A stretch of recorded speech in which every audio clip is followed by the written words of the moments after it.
with me to 368, lesson 7.2, multiplying and dividing radical expressions.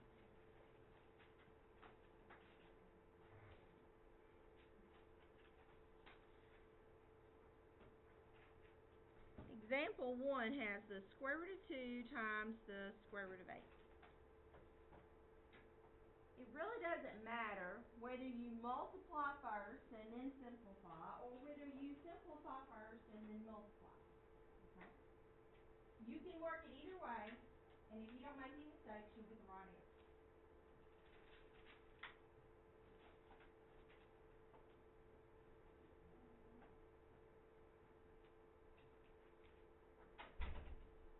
Probably the wisest way to do that is to multiply first. Okay?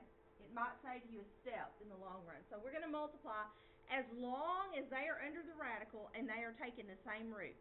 Both of these are square roots. As long as that's satisfied, we can multiply them together.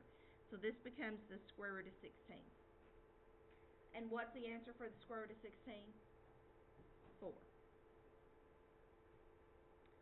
The next example says the cube root of 5 times, well actually it's the cube root of negative 5, times the cube root of 25. They're both the third root. Multiply the numbers under the radical together. What is negative 5 times 25?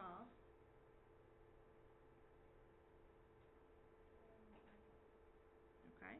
Can you take the cube root of a negative number?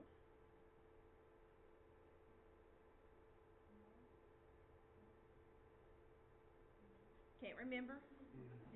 It's okay, so I don't remember. Can you, Dalton? Tell me why it's okay to do that. Because you would have, like, it would end in a negative when you do the multiplication. Because how many things would you be multiplying? 3. So if you multiply a negative times a negative times a negative, it ends up being a negative. So it's okay if you're taking an odd root for you to have a negative. So what would be the cube root of negative 125?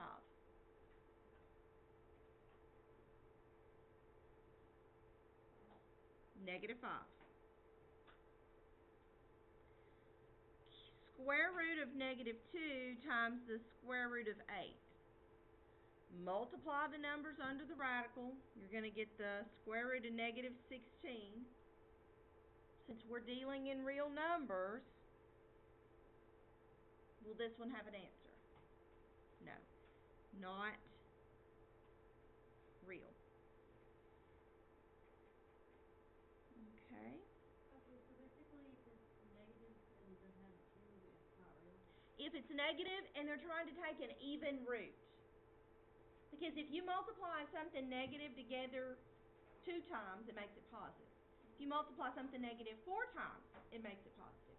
Or 6 times, or 8 times. So it depends on even and odd. What about the square root of 3 times the square root of 12? That's the square root of 36. What's the answer to that? 6. Okay. Any questions on that? Next example.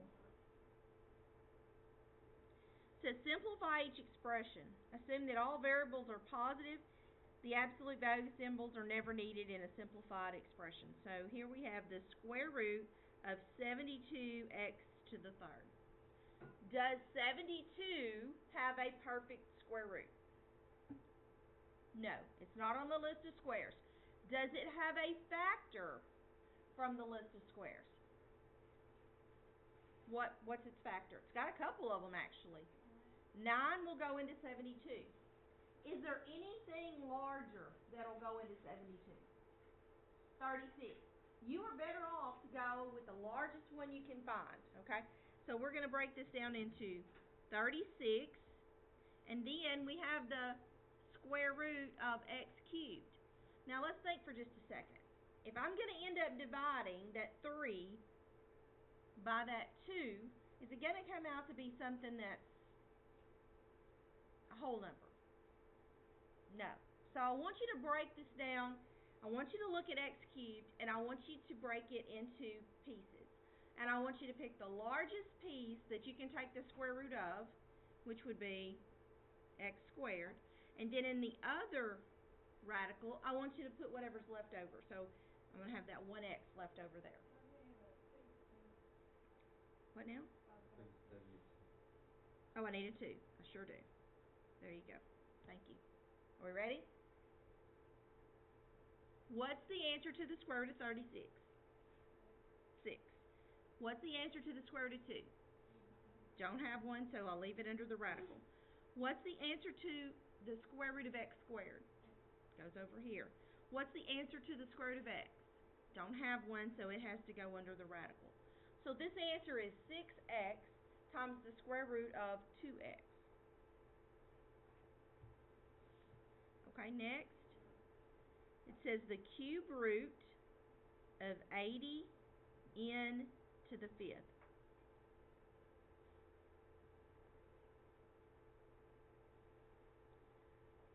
Is 80 on the list of cubes?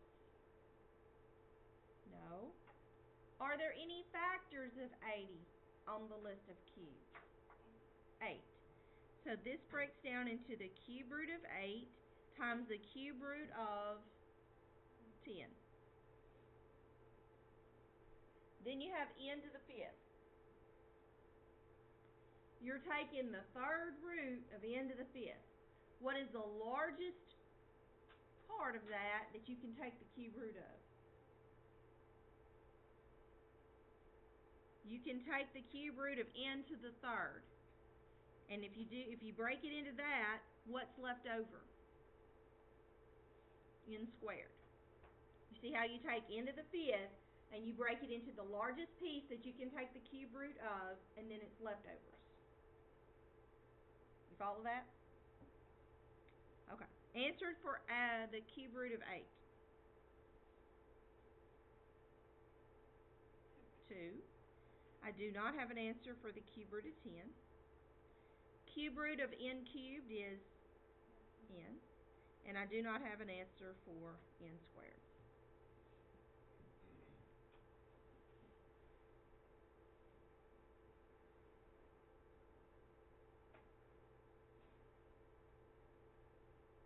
Any questions there? Okay, next problem. Example 3. The cube root of 54 x squared y cubed times the cube root of 5 x cubed y to the 4th. First, ask yourself if they're taking the same root. If they're taking the same root, then you can combine all the things under the radical. You can multiply them together.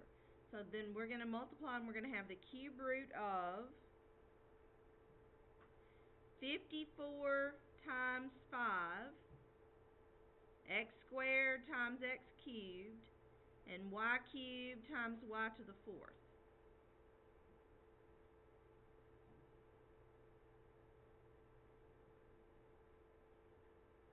What are we going to do with 54? If you multiply 54 times 5, what number do you get? 270, okay? So this is the cube root of 270, and then x to the 5th power, y to the 7th power. Now I'm ready to start simplifying. Does 270 have a cube root? No, it's not on the list. Does it have a factor on the list? 27. So this is the cube root of 27 times the cube root of 10. What about x to the 5th? How can I break it down so that at least one part of it I can take the cube root of?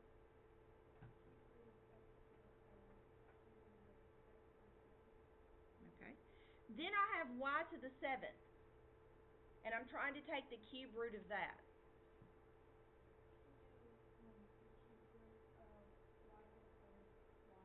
I could, but I could also just do y to the 6th and then y to the 1st. So you could do y to the 3rd 2 times, or you could just do y to the 6th. Either way, doesn't make any difference.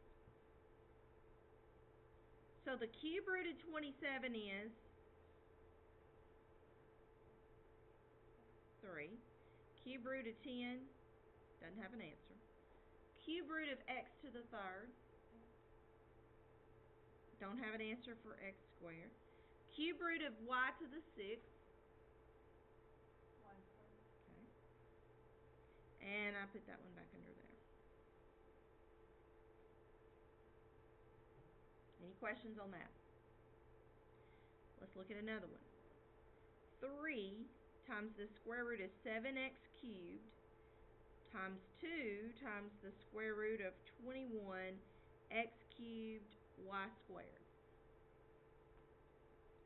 Multiply these together. The numbers that are outside the radical are multiplied and give you 6. The numbers that are inside the radical are multiplied together, and 7 times 21 is, okay, and x to the 3rd times x to the 3rd is x to the 6th, and then y squared. 147 is not on the list of perfect squares. Does it have a factor that's on the list? Now I'm going to tell you something. If 7 was used to multiply to get that number, what are the factors of 21? What two numbers do you multiply together to get 21? 3 and 7.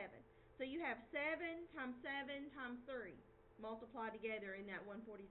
Do you follow me? So that ought to trigger, you ought to test 49. Does 49 work? Okay. So 49 will go into 147 3 times.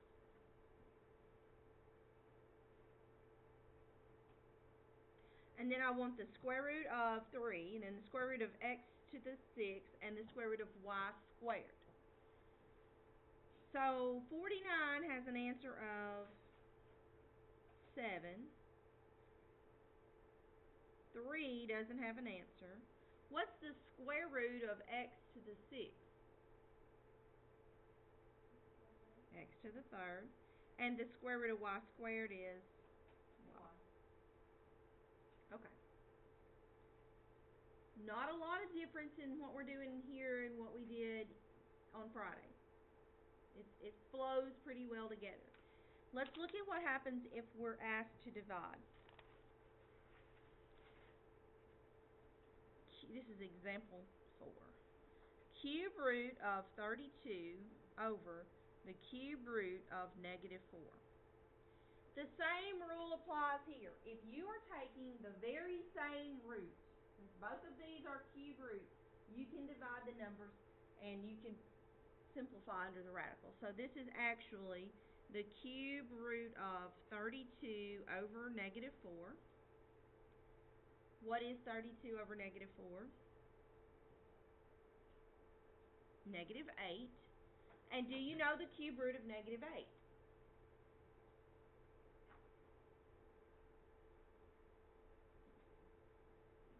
Negative 2. What if we have the cube root of 162 x to the 5th over the cube root of 3x squared? Since it is the very same root, you put everything under the same radical, and then you simplify. What's 162 divided by 3? Okay. And x to the 5th over x squared is x to the 3rd. Do you know the cube root of 54? It's 54 on the list of cubes.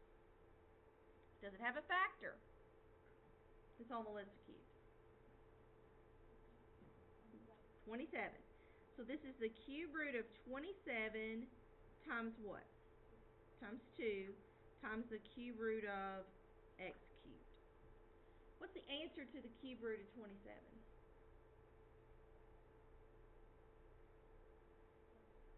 Three. This one doesn't have an answer, and this answer is x.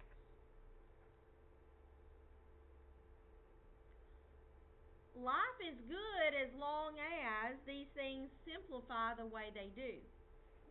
But sometimes there's a number left in the bottom of the fraction that you can't take the square root of. And it's illegal in mathematics to leave a square root in the denominator. You just can't do it. Okay? You just can't do it. So let's see, what would we do if we had this problem? The square root of 2 over the square root of 3. Can you take the square root of 2? No. Can you take the square root of 3? No. 2 divided by 3, does it give you some number that you can take the square root of? No. You can't do anything to that problem. It cannot be simplified. But it has to be rationalized. Rationalized means that you get rid of the square root in the bottom. You have to do that. You cannot leave the square root at the bottom of the problem.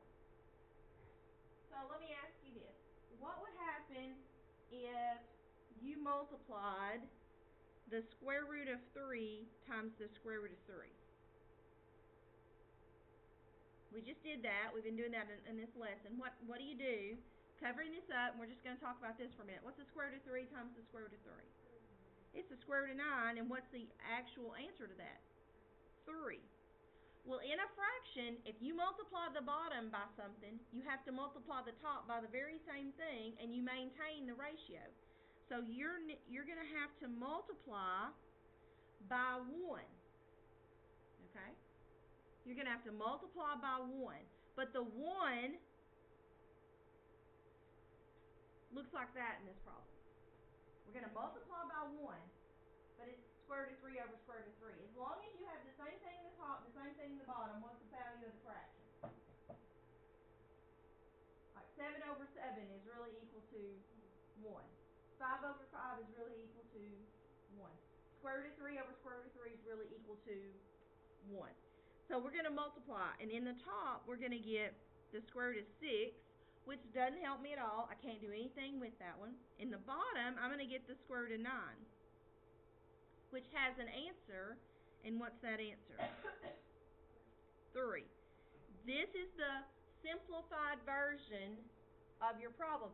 Now, don't try to reduce the square root of 6 with the number 3.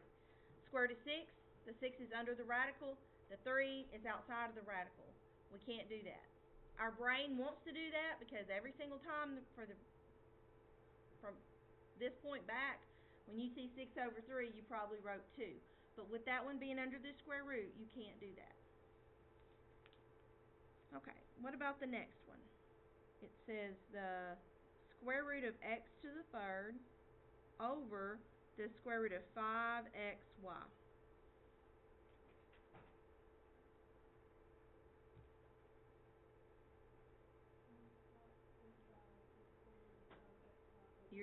You're gonna multiply it by the square root of 5xy over the square root of 5xy. So in the top, you're going to have the square root of 5x to the fourth y. And in the bottom, you're going to have the square root of 25x squared y squared.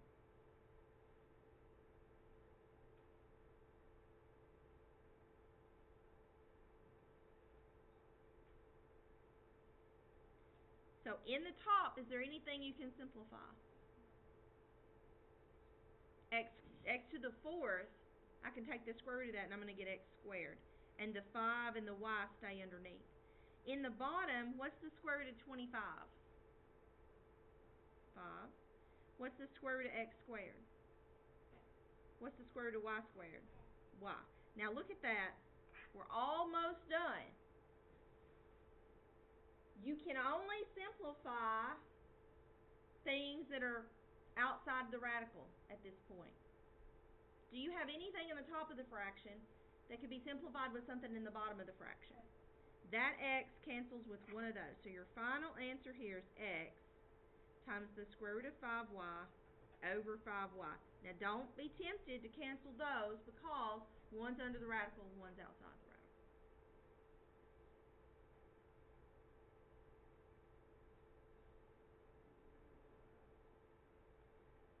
Okay, cube root of 2 over 3x.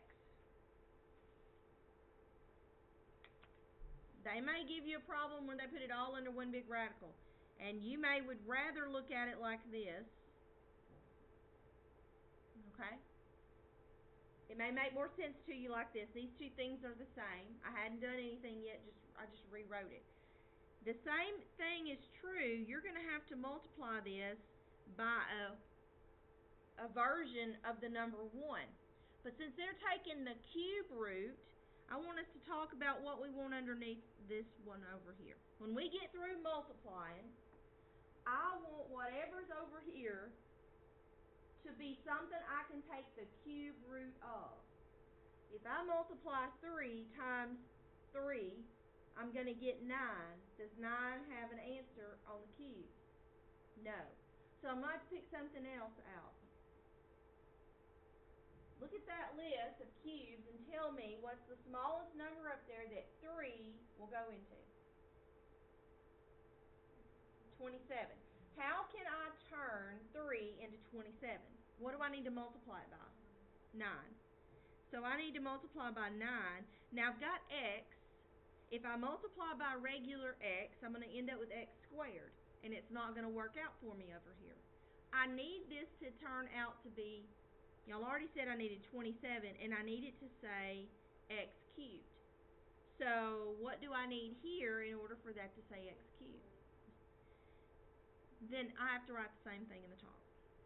Dalton, pay attention. So in the top, I end up with the cube root of 18x squared. Work the bottom. The cube root of 27 is 9, and the cube root, oh, not 9, what is it? It's 3. And the cube root of x cubed is x. And that's your answer.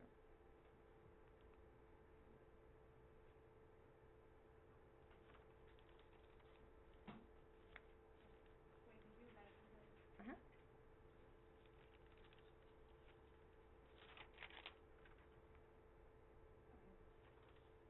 Let's do one more that's cubed. Cube root of 4 over the cube root of 6x. And you know you're going to have to multiply by a power or a version of 1. And I want you to think about what you want over here. You've got a 6. We need to turn it into something that's on the list of cubes. The 6 won't go into 1, nor 8, 27, 64, 125, 260. Which number will it go into? Okay, so I need this to be 216. What do I have to multiply 6 by in order to get it to be 216?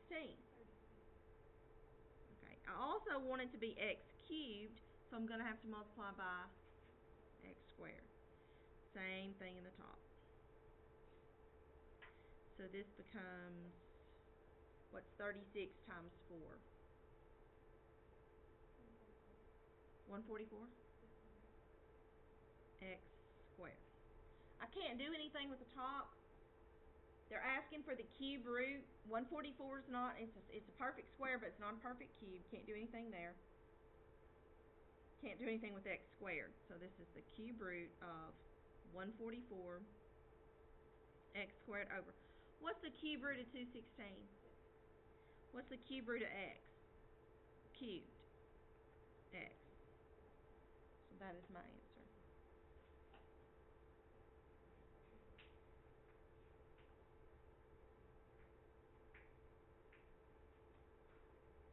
Okay.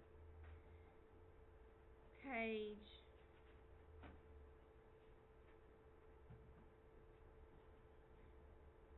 371.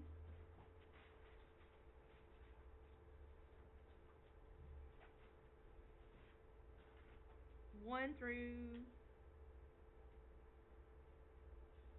22, all.